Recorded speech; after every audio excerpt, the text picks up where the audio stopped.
છેલ્લા કેટલાક સમયથી સમગ્ર સુરત જિલ્લામાં ખેડૂતો વિરોધ કરી રહ્યા છે। વીજ કંપનીઓ દ્વારા હાલમાં મોટા પાયે વીજ લાઇન નાખવાની કામગીરી ચાલી રહી છે। આ વીજ લાઇન સુરત જિલ્લાના લગભગ તમામ તાલુકા પર અસર કરી રહી છે। આ વીજ લાઇનની કારણે ખેડૂતોની મહામૂલી ફળદ્રુપ જમીન છીનવાઈ રહી છે। વીજ કંપનીઓ દ્વારા નજીવું વળતર ખેડૂતોને ચૂકવવામાં આવી રહ્યું છે। જો કે કામરેજ તાલુકાના સેવણી ગામે આજે ખેડૂતો આ વીજ લાઇનના વિરોધમાં ધરણા પર બેઠા હતા। ધરણા કરતા ખેડૂતોએ અસરગ્રસ્ત ખેડૂતોનું ખેતર પસંદ કર્યું। ખેડૂતોનો આરોપ છે કે વીજ કંપનીના અધિકારીઓએ ઉદ્યોગકારોના મોટા ઉદ્યોગ બચાવવા વીજ લાઇનની નિયત કરેલી આખી દિશા જ ફેરવી નાખી છે। ખેડૂતોએ 1.5 વર્ષ પહેલા વીજ કંપની દ્વારા ખેડૂતોને બતાવવામાં આવેલા વીજ લાઇનનો નકશો અને રિવાઇઝ કરેલો હાલનો નકશો પણ બતાવ્યો હતો, જેમાં સ્પષ્ટપણે દેખાઈ રહ્યું છે કે કઈ રીતે વીજ લાઇનની દિશા બદલવામાં આવી છે। અગાઉ નિયત કરેલી દિશા પ્રમાણે વીજ પોલ નાખવામાં આવે તો મોટા ઉદ્યોગકારોના ઉદ્યોગને હટાવવા પડે એવી પરિસ્થિતિ સર્જાય એમ હતું, જેથી વીજ કંપનીના અધિકારીઓએ ઉદ્યોગકારોના ઉદ્યોગ બચાવવા ખેડૂતોની મહામૂલી જમીનનો ભોગ લઈ લીધો છે। જો કે ખેડૂતો દ્વારા હાલ વીજ પોલ નાખવાનું કામ અટકાવી દીધું છે અને સમગ્ર મામલે જિલ્લા કલેક્ટરને તેમજ ગુજરાત સરકારને પણ ફરિયાદ કરી છે। જો તેમની માંગ નહીં સ્વીકારવામાં આવે તો કલેક્ટર કચેરીનો ઘેરાવ કરવાની પણ ચીમકી ખેડૂતો દ્વારા ઉચ્ચારવામાં આવી છે।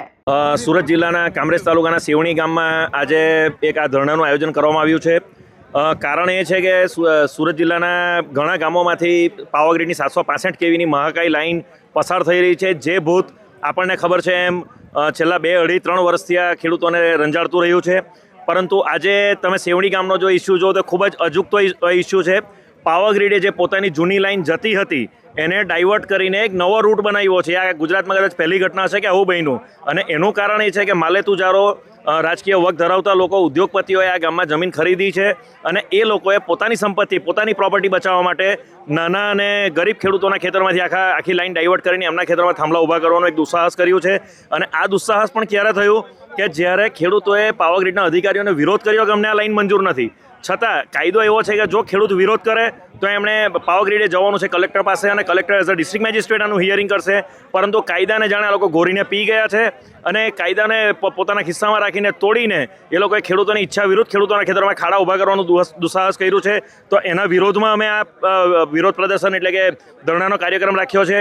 અમારો ખૂબ જ સોફ્ટ આ ધરણાનો કાર્યક્રમ છે, પરંતુ જો અમને ધ્યાનમાં લેવામાં નહીં આવે, અમારો એક સંદેશ છે સરકારને અને પાવરગ્રીડને કે જો તમે અમને ધ્યાનમાં નહીં લેશો તો ભવિષ્યમાં અમે કલેક્ટર ઓફિસમાં પણ ઘેરાવો કરીશું, ત્યાં પણ જરૂર પડે તો ધરણા કરીશું, અને છતાં નહીં સાંભળવામાં આવે તો અમારે વધારે ઉગ્ર આંદોલન અને જે કરવું પડે એ ઘટતું કરવા માટે અમે સૌ તૈયાર છે। અને ભૂતકાળના અનુભવો પણ અમને ખબર છે કે પાવરગ્રીડે કઈ જગ્યાએ ચીટિંગ કર્યા છે। કોસંબા બાજુની તમે વાત કરો તો અત્યારે અમારા ધ્યાને એવું આવ્યું છે કે જે ખેડૂતના ખેતરમાં થાંભલો આવ્યો એને છોડીને બીજા ખેડૂતને વળતર આપ્યું છે, એ પણ તપાસનો વિષય છે, એમાં પણ અમારી ઇન્ક્વાયરી ચાલે છે। પરંતુ પાવરગ્રીડનો જે ભ્રષ્ટાચાર દક્ષિણ ગુજરાતમાં ચાલી રહ્યો છે એના વિરુદ્ધમાં અમે આ ધરણાનું આયોજન કર્યું છે। હવે આજે અમે એક ધરણા પર બેઠા છે, જે અસરગ્રસ્ત ખેડૂત છે હિરેનભાઈ નટવરભાઈ ભુલાભાઈ પટેલ।